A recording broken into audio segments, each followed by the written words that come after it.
Welcome, everybody. StephenGray here. You are again tuned into the StephenGray Vision YouTube channel or audio podcast on Anchor.fm. This is the fourth interview that I have done in the last couple of months in 2020 here, and I expect it to be part of a much longer series interviewing visionaries and spokespeople, thought leaders and influencers in spiritual work, and in particular work associated with entheogens or psychedelics, as you might call them. You can see that my guest is here right now, and I will introduce her in a moment. And in fact, I will introduce her right now, as a matter of fact. Her name is Françoise Bourzat. Actually, and I mean this quite sincerely, honored to have her with me today.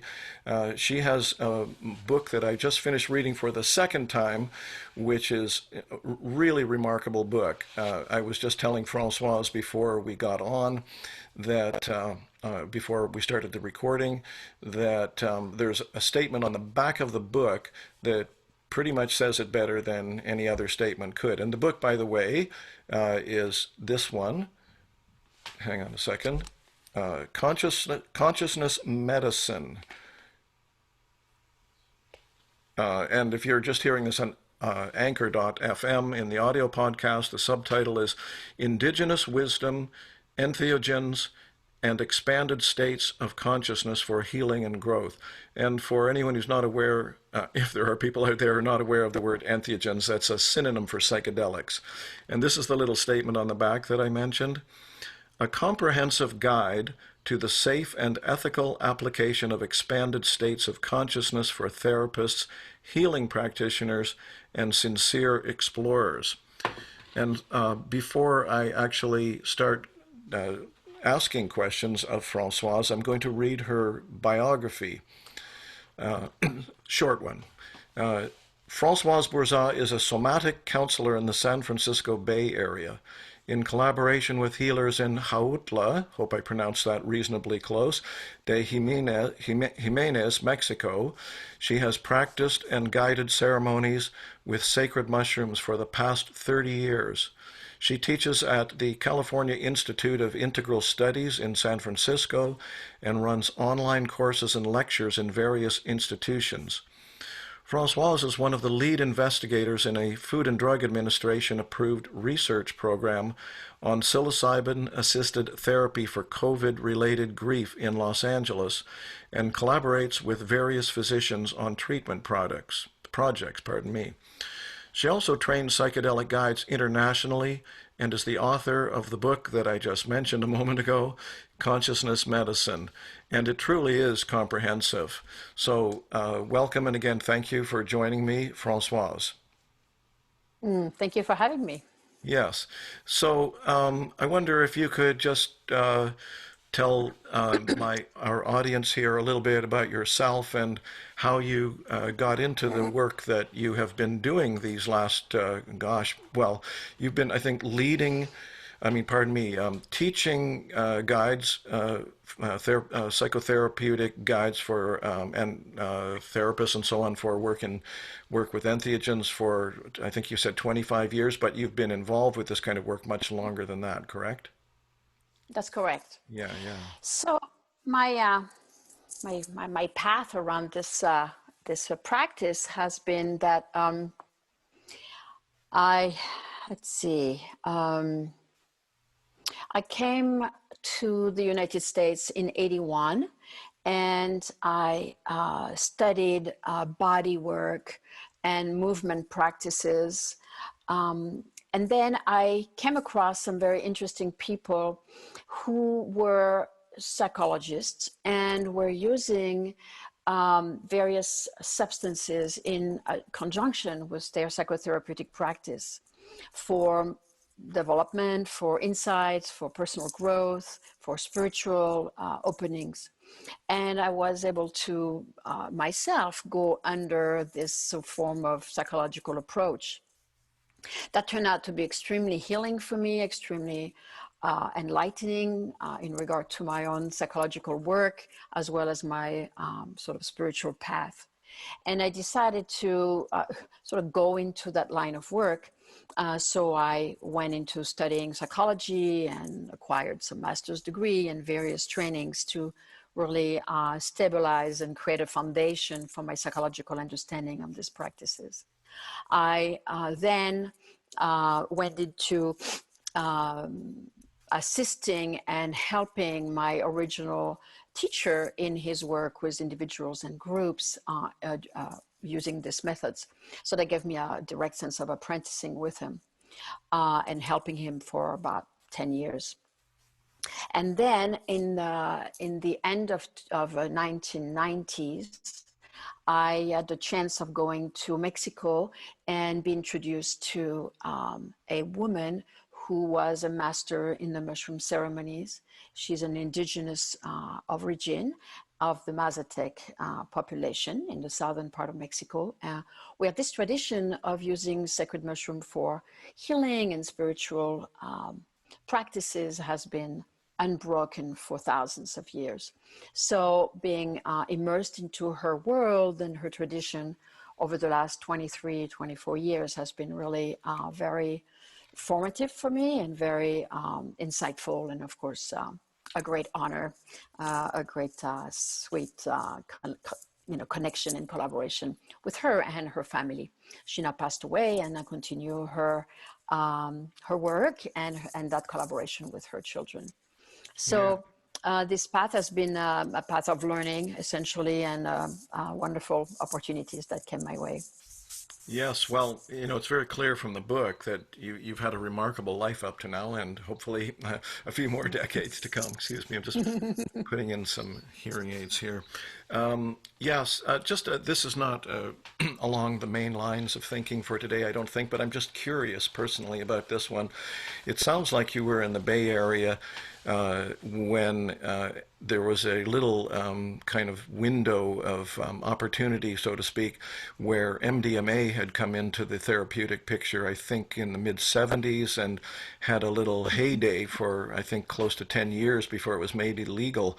And I think I remember reading that there were 400 or 500 therapists in the Bay Area, or in California in general, working with MDMA in a therapeutic context. Were you around that work? I came right after MDMA was actually made illegal. I think it was made illegal in, I don't remember if it's 84, 85. It was and 84, I came 85. right around 84. I came right around 85. I don't know if some of my first experiences were, in fact, within a legal context. But the person I was working with then, who since then passed away, was working essentially, underground. He had worked legally, of course, using MDMA and at the time using ketamine also, which I don't think was made illegal ever. Other compounds that he was using for his work were not legal at the time. But I was sort of a naive, I guess, at the time, and was just there in that community doing this work, and had the naive ignorance and blessing to continue doing that for a while, not really being clear what was possible or not. Mm-hmm. Well, I was doing the work under his. How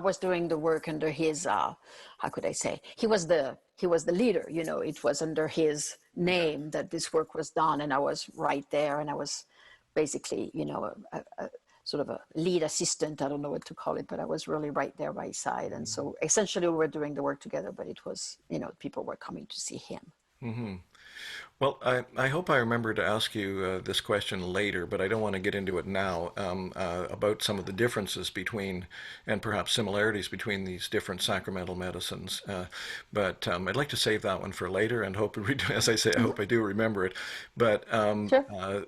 one of the things, one of the reasons I really wanted to talk to you is because, I've been quite involved in this work as a co-organizer of the Spirit Plant Medicine Conference, and so I've kind of got my ears to the ground a lot of the time, as it were, and and it's fairly obvious if one is around this work, that there is an explosion of interest in psychedelics these days, what people are calling a psychedelic renaissance, and also a great deal of growth, you might say, and expansion in this notion of guiding and psychedelic assisted psychotherapy and so on. And so I think it's, and obviously you know what I mean, but I think it's extremely important right now that good information and education about how to do that well gets out. And what I saw in your book was that you address in great detail guidelines and suggestions and advice for both practitioners that might be doing this work, maybe hoping to or are already doing it, as well as the so-called client or seeker as well. So maybe I'd like to ask you, why is a well-trained practitioner of this work necessary for helping people deal with unresolved trauma? Mm-hmm. Well, it's like any kind of helping profession. If you go to a doctor, you go to a doctor who has studied a skill, a craft, and you seek support and advice and counsel, right? Or if you go to a spiritual leader because you have a spiritual crisis, you seek the counsel and expertise of that leader. And so I think this is the same phenomena when you want to use a method that is complex, at least we can say that with psychedelics or entheogens. You lean onto the expertise and skill and craft of someone who has spent time studying and practicing and looking into the phenomena of how best to practice those medicines. So it's just for me a similar environment as we looking to seek help from a professional. So it's as a similar come from. I think it's really important. Those compounds are very potent. They're very thorough. They're very radical. They're not made for absolutely everyone. Traditionally speaking, in all the traditions that have used entheogens through the ages and through the planet, people have guided ceremonies. Wise people have been either shamans or healers, or however we call them in these different practices and areas. And they've been holding responsibility of those practices and transmitting those responsibilities to other younger practitioners or sharing them in the way that they see fit. So there is an ancient practice here that is not lost to me as a best way to lean into what and how these people practice these traditions through the ages. And I think we can learn from this and follow these footsteps, in trust that they have developed over the many thousands of years, ways in which these entheogens can be safely and in a contained way practiced. Mm-hmm. Excuse me. One of the important areas of understanding for a lot of people, especially people who have not worked with a guide or in a ceremonial context, is, the kind of things that could go wrong when you do these mm-hmm. substances in an an unspecific or careless kind of way in any situation. And mm-hmm. Can you talk a little bit about the dangers of doing these kinds of substances mm-hmm. without that kind of protection and guidance and intention? Well, the space that opens up in those moments of experience with entheogens, the spaces can be really intense. The kind of phenomenon that reveals themselves can be of very deep psychological, biographical nature. The kind of symbolic imaging that one can get in touch with can feel really intense or scary. the physical implication or moment-to-moment somatic experience during the journey can be really also possibly frightening or needing assistance.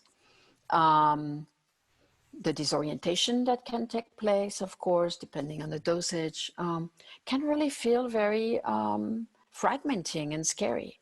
And then there are the moments where the person touches a place of trauma, a place of old story that hasn't been resolved, and then there is no support possible, or not assistance, or not reassurance, and that can be also very much like a rabbit hole, you know, going into a dimension that is regressive in nature, possibly dissociative, possibly fragmenting of the psyche, because, you know, touching back a trauma in psychedelic experience can be really, really a challenging experience. So I feel like, you know, once we open our inner territories and when we go below and beyond the structure of our ego organization, we are dealing with subconscious layers that really requires an assistance, I think. Hmm.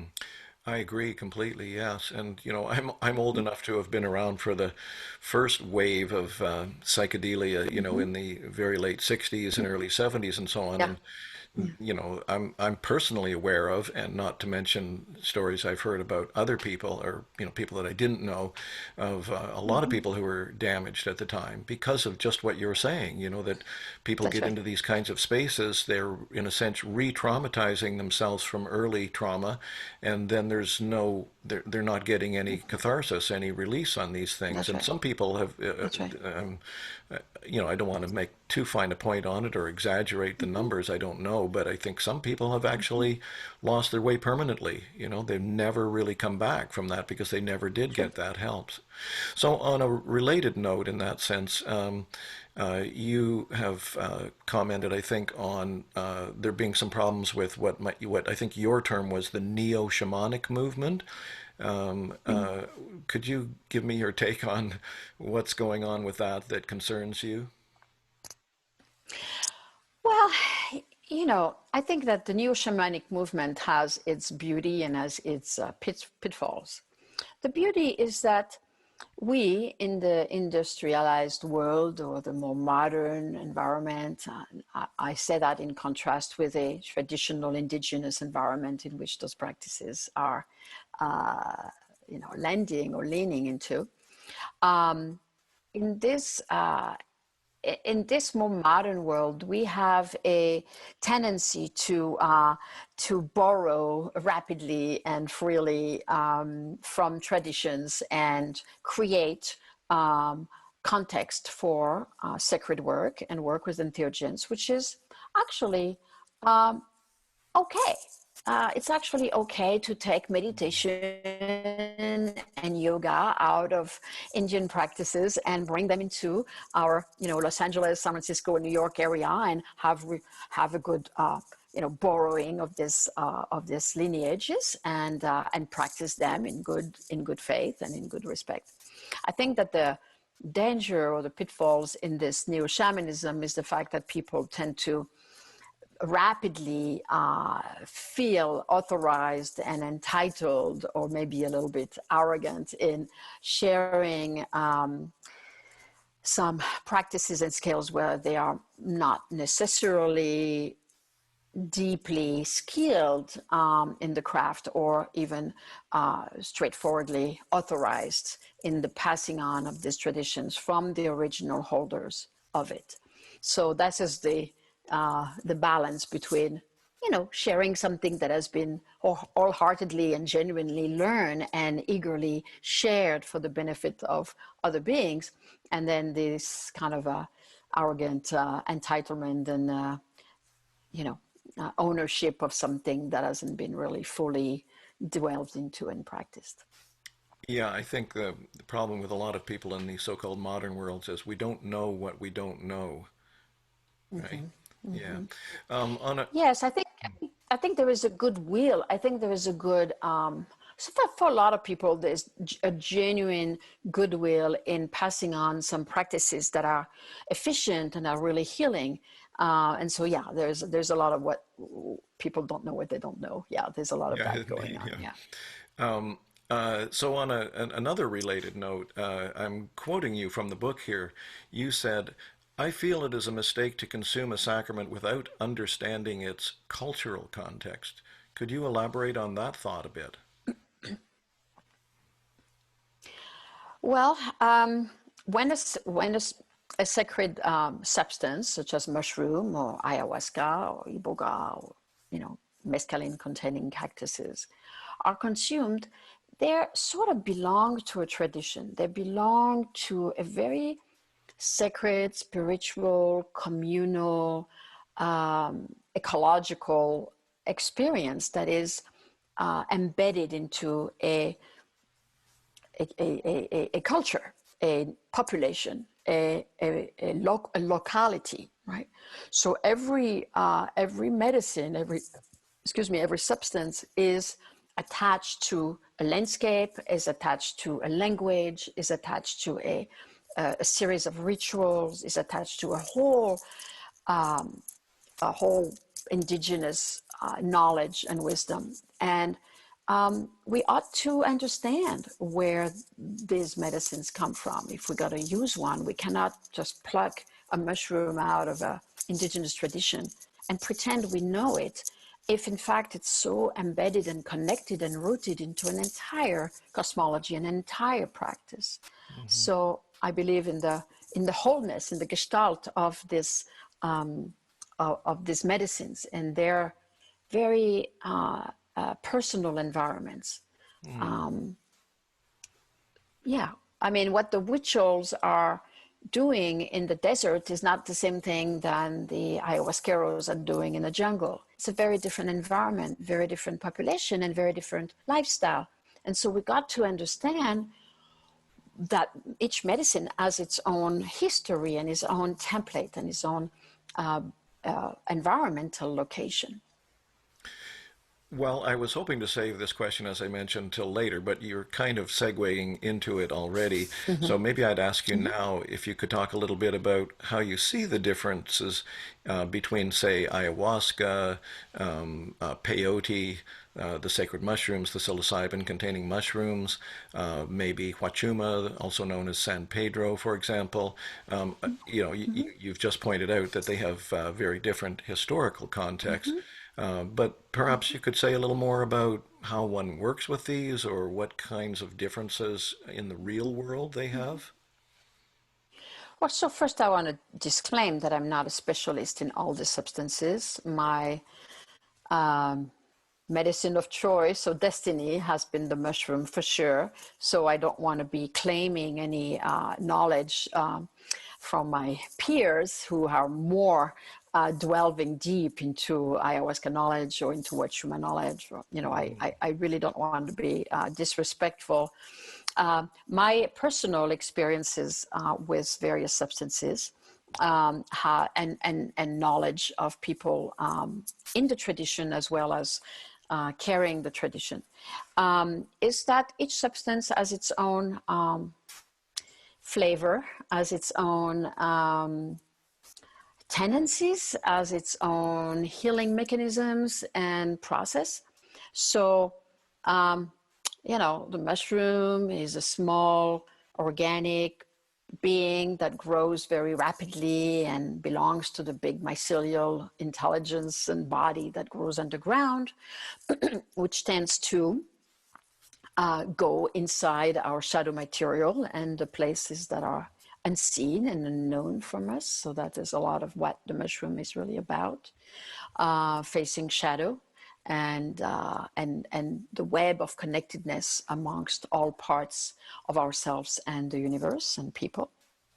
Ayahuasca, in my experience, again, I base that in my own experience and what I've heard, is a plant that has more to do with growing. It's a vine and a leaf, and it's brewed together in a tea by a human being. So it's a very different organism that is man-made, essentially, with a lot of specific prayers and skills from each cook, I should say, brewer. So that's a different approach in and of itself.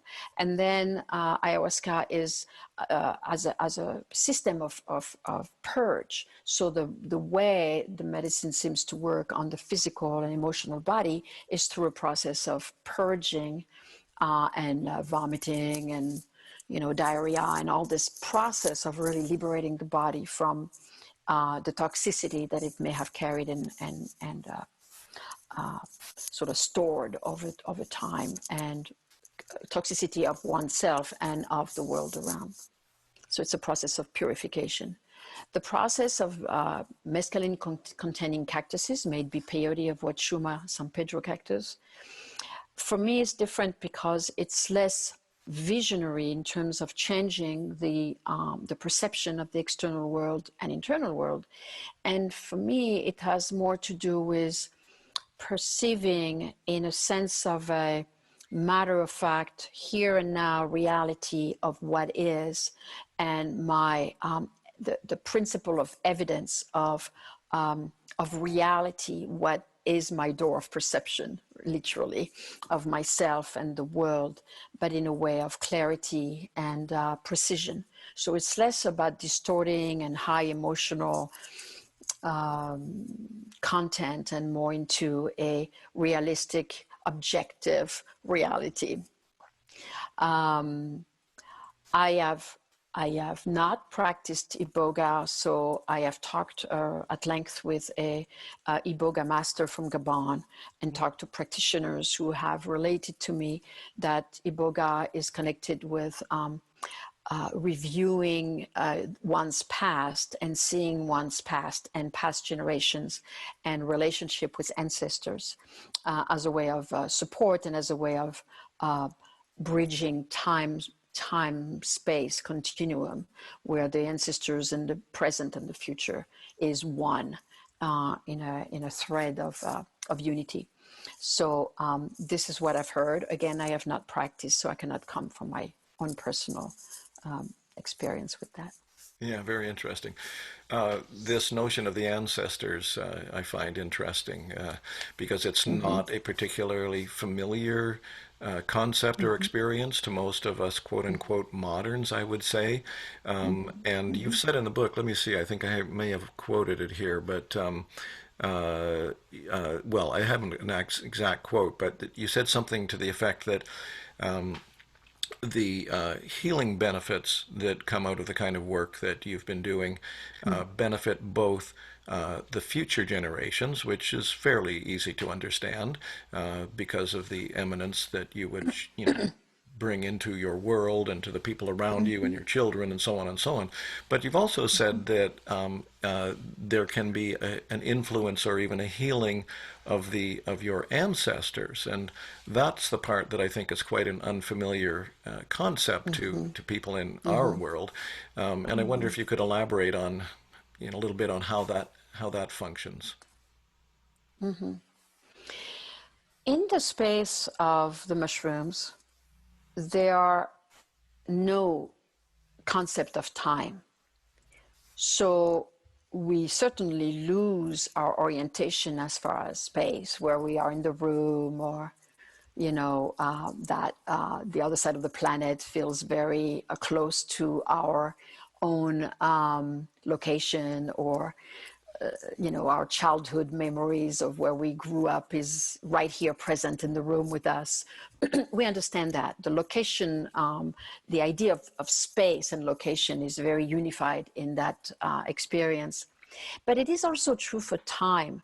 And I think that the concept of time is disappeared in a mushroom experience. And so, as much as our logical mind understands the idea that if we heal ourselves now, most likely we will not pass on our neurosis to our future generations, it's also true that the cleaning of our neurosis now actually affects and heals the past people that we have related to. So for example, let me give you a concrete example so to illustrate the point. I was in Mexico with my teacher, and I was in a journey relating to my my relationship with my father. And my father was a wonderful man and a complex person in his own past. And my sort of interactions with him had been challenging as a young person, less as I grew up in my late teens, but as a young person, he was more scary for me. And so in a journey, I was remembering how that was. And I was remembering how what my inner child was experiencing. And then it just kind of took me to an expanded perspective where I could see how even these challenging early experiences were really potent and influential in the way I had sought to heal myself. I had moved forward into a path of this self-discovery and self-healing because of those early experiences. And it made me thank him. It made me be grateful for the karmic contract him and I had had, where he would be the person he would be, so I would be the person I would be, and I would be led to seek healing, and then I would be led to share that healing with other people. So my entire life became clear and clarified or justified. I don't know if justified is the right word, but some perspective of yes, this is why I'm here, and I'm turning back. And by acknowledging and being grateful to him, I could feel in my experience how I was the expression of my gratitude was freeing him from the burden of being my oppressor. And that now I had realized the clarity of this contract, and he was liberated. Okay, so I felt like... Yeah, when you say he was liberated, are you talking about him while he was still alive? And I guess this is the sort of curious part for me, is that people who are no longer alive, the implication, it seems to me, and correct me if I'm not understanding this correctly, it seems to me the implication is that in the spirit world, or whatever you call that many of your ancestors, one's ancestors, still exist, still live. Correct. Okay. My father was dead when I had that. He had been dead for many years. My father died. I was 19. I must have been 40 when I had this experience. And yet, I felt like the link that was the bind between us had this contract of me waiting to understand why he had been the way it had been in my life. What was the purpose of this? Sort of a subconscious dialogue or karmic dialogue between us. And when I accepted that contract, and when I said yes to this contract, and why this contract had been necessary in my life to lead me to where I was able to then look back and say, yes, I agree to that contract. I acknowledge that contract, and I'm thanking you for playing that role in my contract. Yeah, that's beautifully put. Yeah. By this acknowledgement and his gratitude, I really felt I can only say that was my experience. I'm not saying this is everybody's experience, but I was really feeling the way his soul was freer because I had completed that contract with me as his daughter. Beautifully put. Thank you. Yeah. So I got to make sure that at some point in our conversation, I ask you some more about what the actual training involves, for someone to be a guide or a psychedelic assisted psychotherapist. There's much to learn, and also perhaps not everyone is suited to this kind of work, although hopefully the people who want to do it are suited. But can you talk a little bit about what the training involves?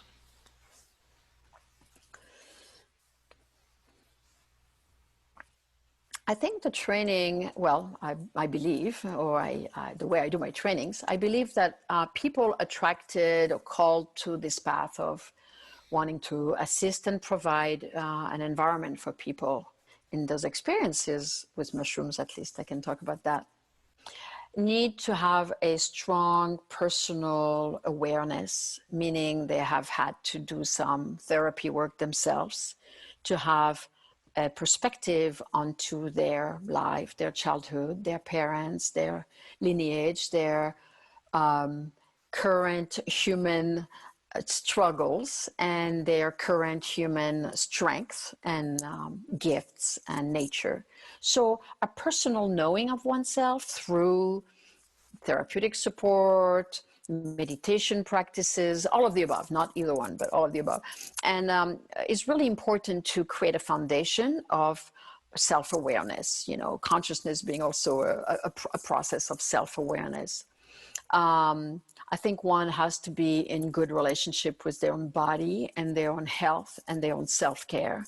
So they can be a real, not a model, but some space of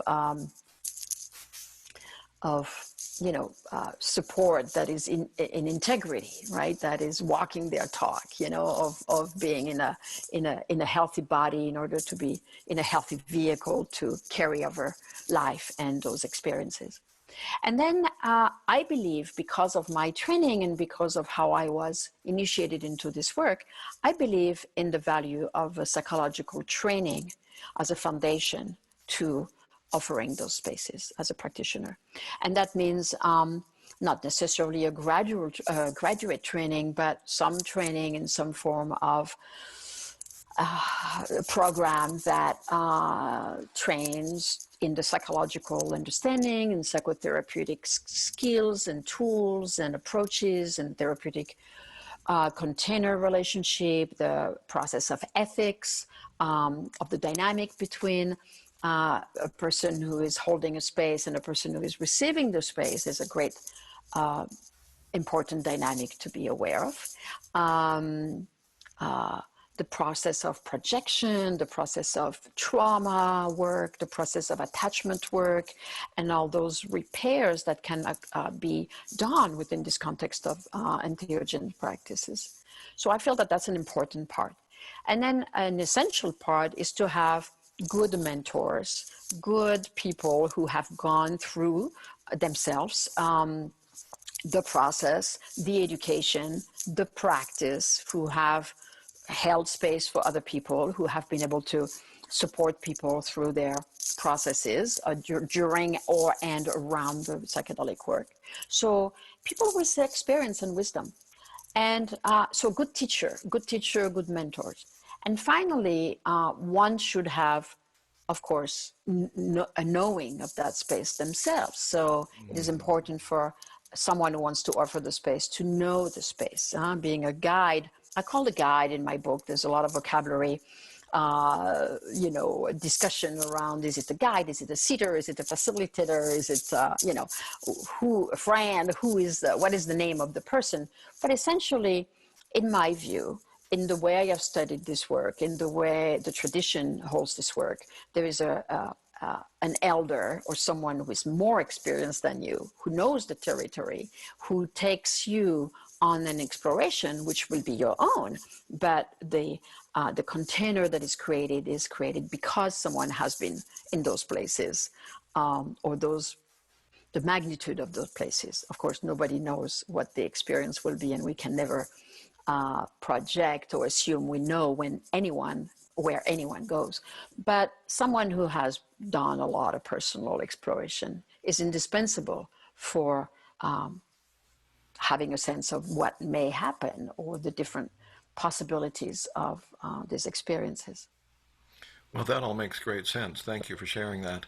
A question that came to mind as you were saying that is, I'm aware that in a number of traditional environments where a person is apprenticing, you might say, to a shaman or a guru or whatever, that it's the mentor who will acknowledge when the apprentice is ready to do the work. And I wonder if that comes into it in the world that you've been involved with in training people.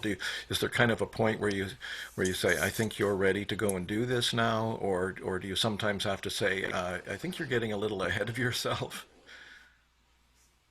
Absolutely. I think that that's the role of the mentor. The mentor is also a person who is supporting the practitioner, but also assuring the integrity, the ethic, and the best practice of this work. So I think it's important for a mentor, teacher, trainer, whatever we call, to really be in very honest relationship with the practitioner and be able to say, you know, I feel like it would be beneficial for you before you go ahead and feel like you are able to hold space to acquire more psychological knowledge. Or, you know, I feel like your spiritual practice is necessitating a little more expansion. I think that your health and your drinking is not really appropriate for holding space. You have a pattern that is an addictive pattern that I have a lot of compassion for, and we can work on it together.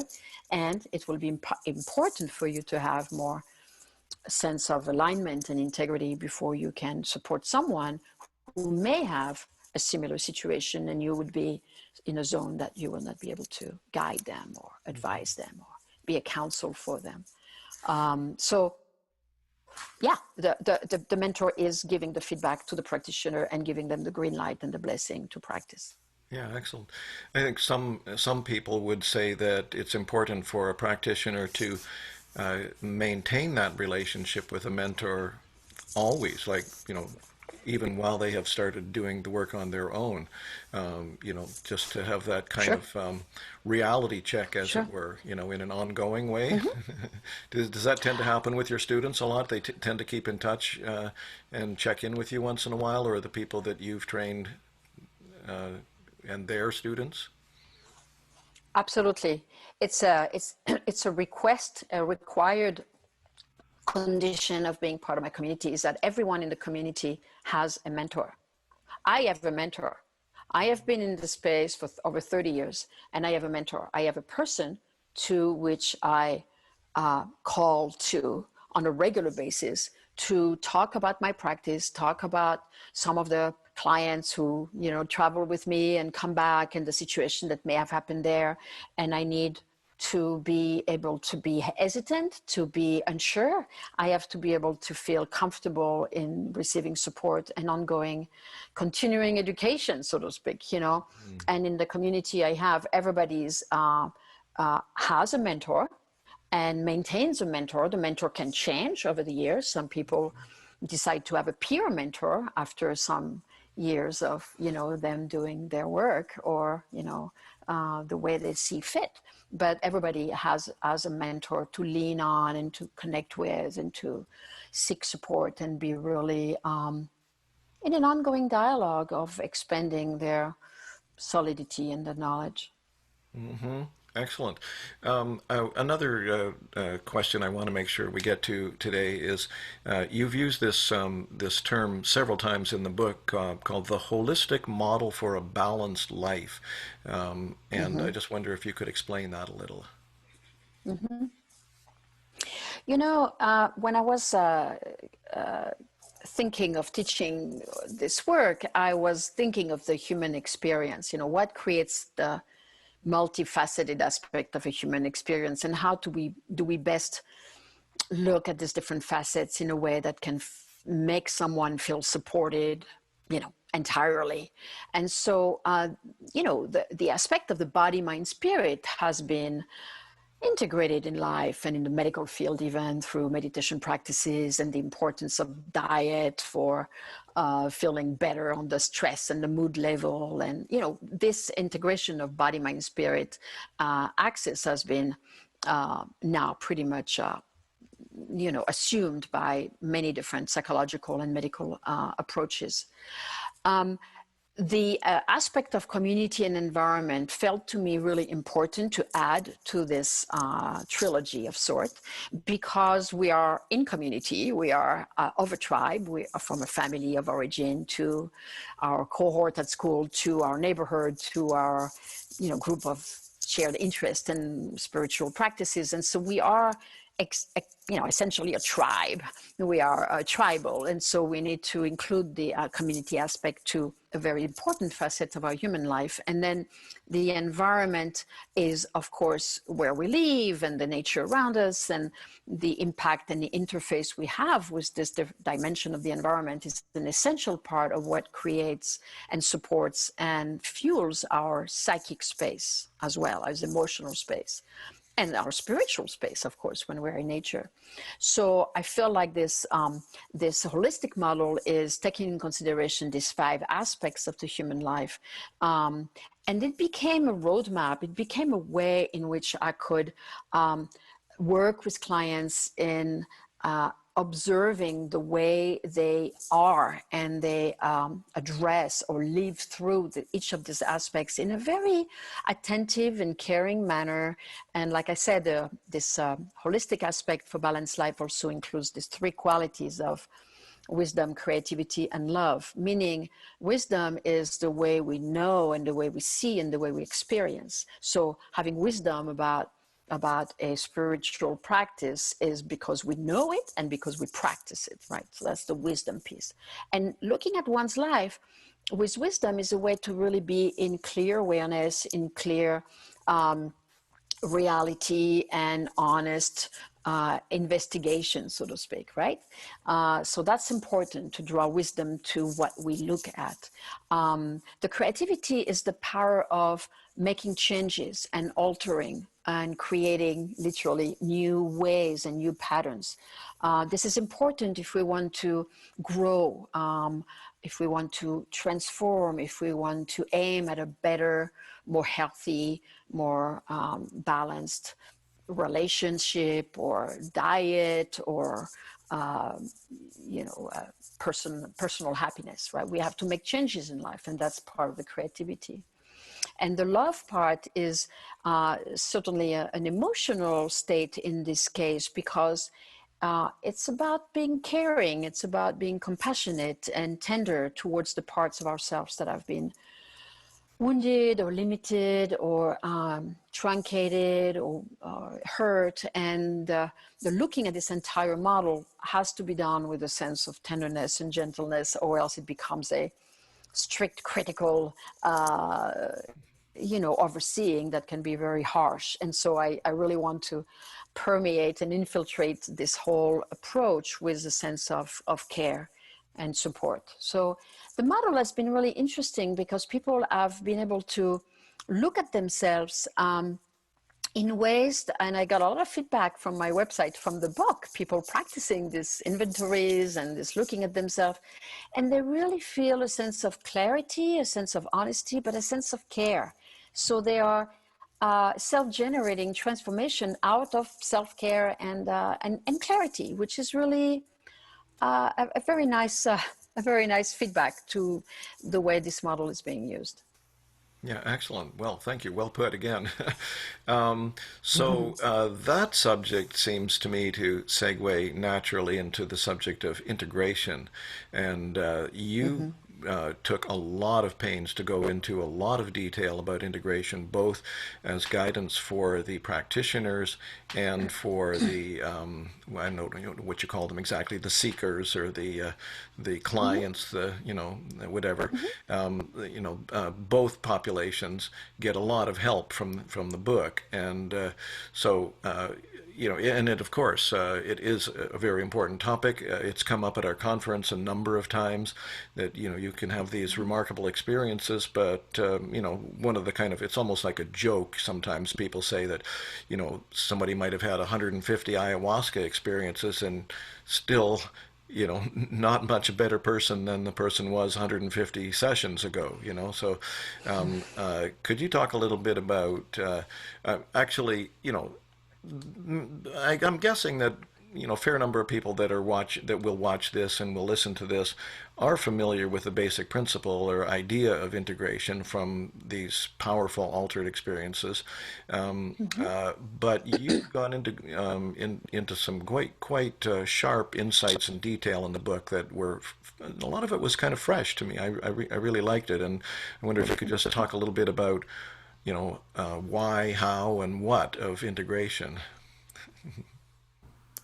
Dear viewers, we interrupt this program with a gentle heads up that at this point, Françoise's Zoom connection became unstable and her audio and video are out of sync for the final 10 minutes or so. The audio itself is not affected. Since she still had several excellent insights to share, rather than rebook and re-record, I've left it in as is. Carry on. Mm-hmm. So why?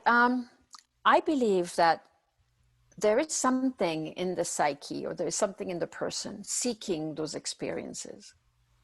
So the first step is identify what is the intention, what is the calling inside oneself, what is the attraction to some unknown larger dimension or deeper place of healing or wider place of inspiration or getting out of one's mind, even that, you know.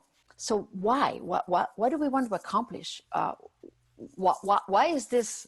What is the calling, and why do we want to do that, right? So I think that identifying our intention is really important in understanding the experience and understanding how to integrate it. So the integration is always connected with the intention.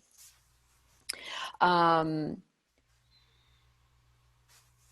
integration is the way we honor the gift we've given ourselves to open up.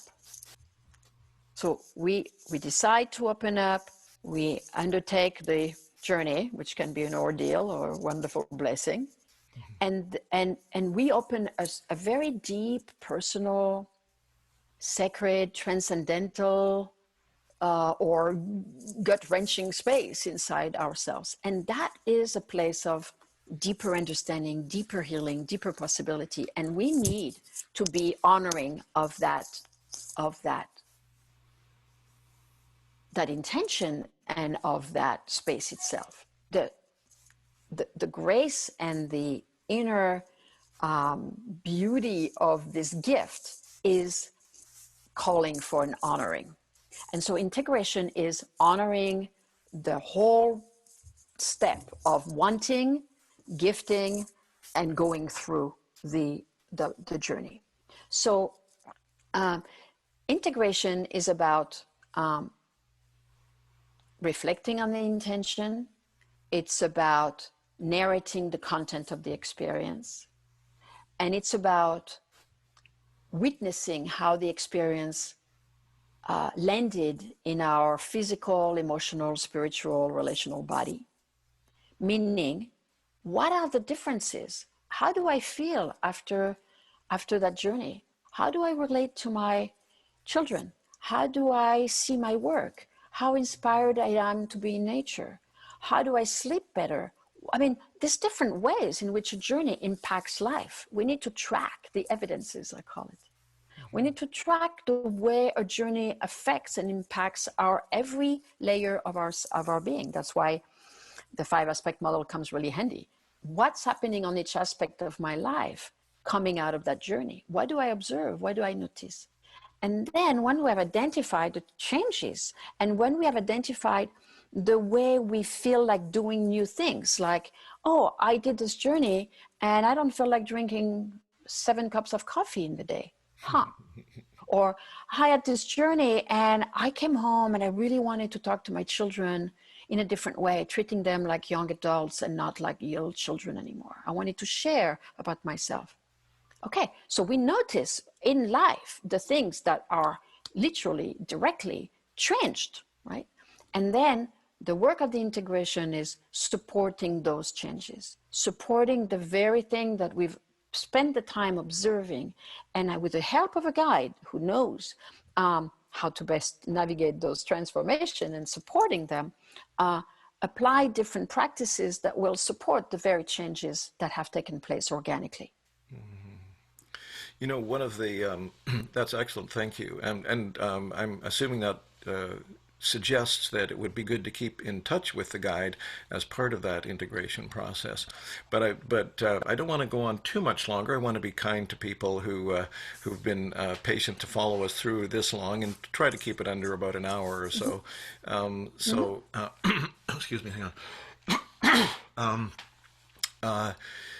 Oh, geez. Now, there was one other question I wanted to ask you, but now I've forgotten it. So that's okay. This is probably a good point to more or less bring it to a close. Maybe I would ask you this, though. At the very, very end of the book, you talk about bringing it back into the world. Could you maybe say a little bit about that?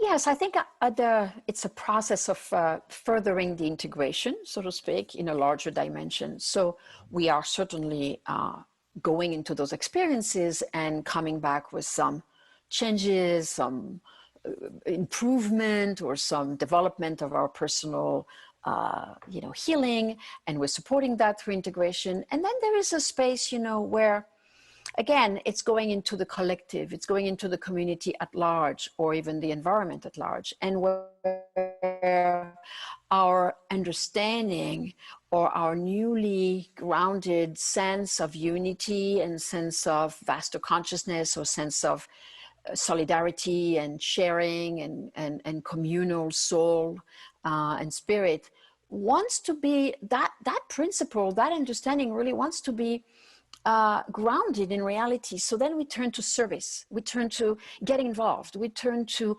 spending time integrating beyond our personal life and more in the collective or the environment. So then we get to expand our generosity and the sense of unity into practical actions that serve the collective. So we may be involved in fostering children or cleaning the coastlines or supporting a natural conservancy or, racial issues, which is so important, has been so important all along and now is very on the front burner, rightfully so.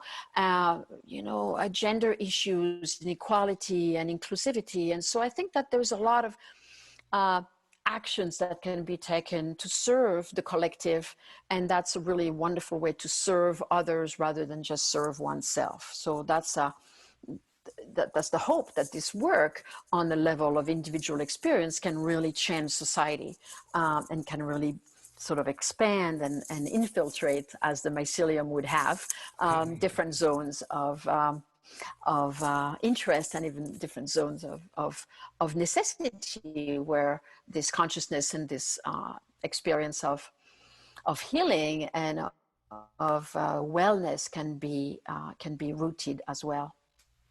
Yes, thank you. And I have remembered the other question that I did want to ask you, and it kind of comes out of what you've just said, I think, naturally, and that is, doing this kind of a protocol, as the seeker or whatever you want to call that person, can be very expensive. If you go to a therapist, a psychedelic assisted psychotherapist, guide, or whatever, that person, those people often charge pretty expensive hourly rates, and they're going to want to do some pre-sessions with you, and then maybe they guide you through one or more powerful psychedelic sessions, and then follow-up, and this can really add up. And so a lot of people are, by nature of their financial circumstances, excluded from doing that kind of work. And some would say, like the woman I introduced you to, Samantha Rotrosi, that those are often the people who most need help from these, who's, are parts of communities that are even more traumatized than many of the people who can afford to do these. So is there any way to address that problem? I feel that there's two issues here. There's an issue of legality, of course. We are not in a place, I mean, maybe in Canada it's a little bit different. In the United States and most places in the world, it is still very complicated to find a guide, even pay a guide, even find someone to do this work with, right? I mean, one has to be either very careful or in certain festival environments where there's a little bit of a more like a tolerance place, or find friends to do that with and do it sort of on a very private level. There are some people who take the chance to do it because they are in a place where there's decriminalization, so they are feeling a little less in danger, so to speak, in case.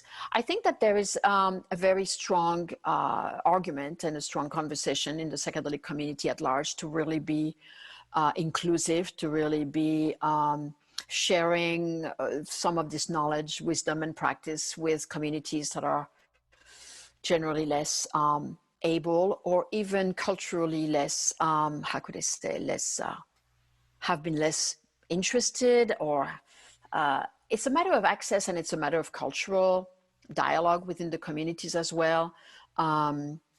I am aware, for example, through various friends that and I'm not wanting to pigeonhole, but like I have a friend of mine who's from China, and she is very passionate about this work, and she's been with me to Mexico and studied with me, and she's really dedicated to this. And she says that in her community of Chinese people, there's a certain feeling that, you know, this is a strange practice, and even therapies for the sick people. So there are some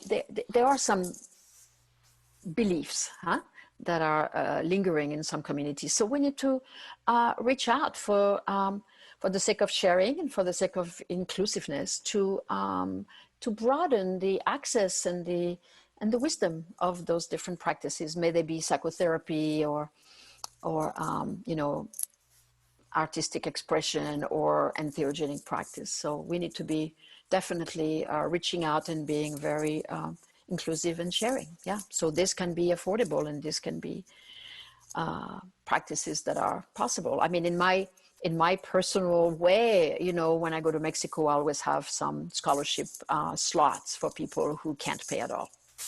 So I make sure I include people who otherwise could not go.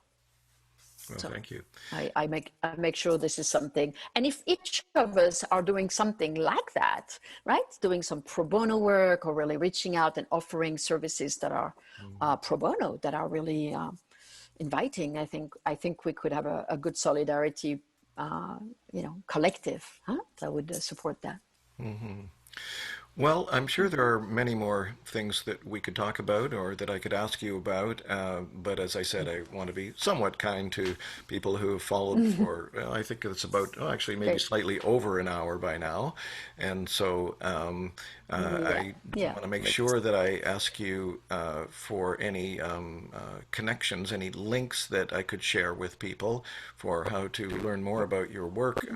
I want to say again that I think this is a truly excellent, and one might even say important book for people who, whoa, excuse me, who are both looking to do the work as the participant, client, patient, whatever, and for anyone looking to guide in this work, or people who are already doing the guiding, because there's so much excellent wisdom in here based on a long, extensive experience from you, and you've articulated it so well, both in the book and today, and I thank you very much for that. So what would you like to share in terms of contact information?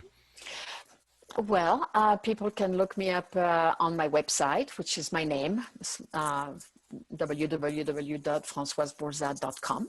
And on my website, there will be, just Google my name and you'll see, there is a series of interviews and podcasts like this one, and my online course, which I offer to go deeper into the exploration of this holistic model, and then expanded states of consciousness with various approachable techniques, and some of my narratives, some of my programs, and some of my actions of my future plans as well. So everything is on the website. There's a lot of information there for people to browse and be part of, and collaborate with me and reach out to me. So feel free to do that. And then I have an Instagram page, which is my name too.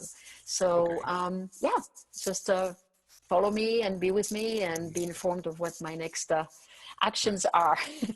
Good. Well, again, thank you very much, and I will put up little tabs for those for the website and the Instagram page. And again, I'll say thank you, and good day to you. Thank you for having me. And we'll follow up with a little conversation after I stop the recording here. Okay. Thank you. Okay, great. Thank you.